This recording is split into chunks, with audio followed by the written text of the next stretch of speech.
So this time, let us identify the coordinates of the given point. Okay, given ang point, identify natin exact location niya. How to identify? By finding the coordinates of the given points. I will give an example ha, point A. So this is point A, tama? So start from the origin. Kung ito anak si point A, saan ako papunta? Right or left? Left. O bilang tayo. 1. O dahil papunta ako sa left, positive, negative. Okay, kaya ito ay negative 1. And then, andito na po ako. Up or down? Up. Ilang beses yun? Isa. Positive, negative. Okay, kaya the exact location of point A, we have negative 1, positive 1. Do you understand? O, another example, point B. By the way, point A is located at what quadrant? Quadrant 2. Oh, now, where is the exact location of point B? Give me the coordinates of point B.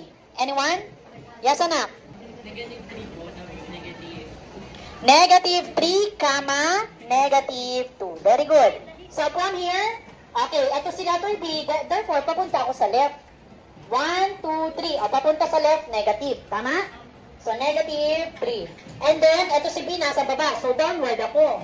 1, 2. O, dahil pababa, negative. So, therefore, the coordinates sa point B, we have negative 3, negative 2. And point B is located at quadrant 3. Very good. Now, give me the coordinates sa point C. Yes, Iho?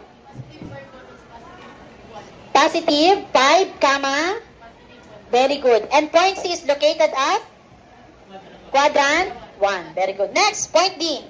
Give me the exact location of point D. Saan nag-lie ang point D? Kay y-axis. Ano yung zero natin doon? Si x or si y? Si x. Very good. Kasi kay y tumama, di ba? Therefore, give me the exact location of point D. Okay. Malagay nyo? Very good. 0, negative 1 kasi nasa baba po siya. Next, point E na tayo. Give me the exact location of point E. Si point E ay nasa middle. Wala siya sa exact na box. Tama? Okay, probably magkakaroon tayo ng mga point something dyan. Ano muna yung x niya? 3. Very good. Ano yung y niya? 1.5. Anong sign? Very good. 3, negative 1.5. Now, how about point F? Ito na po si point F. Yes, anak. Very good. Negative 3, 5. And then, letter G na tayo. Sige, Sir Cado.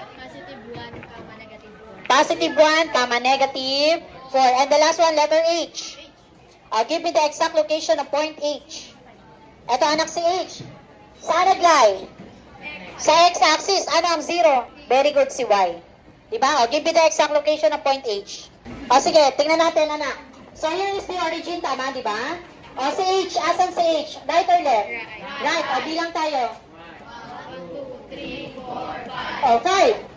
Now, exact na natin, natuntunan natin exact location 5. Then, dahil hindi ka na umalis, si Y natin magiging 0. Kaya 5, 0 siya. And where's the location of point H?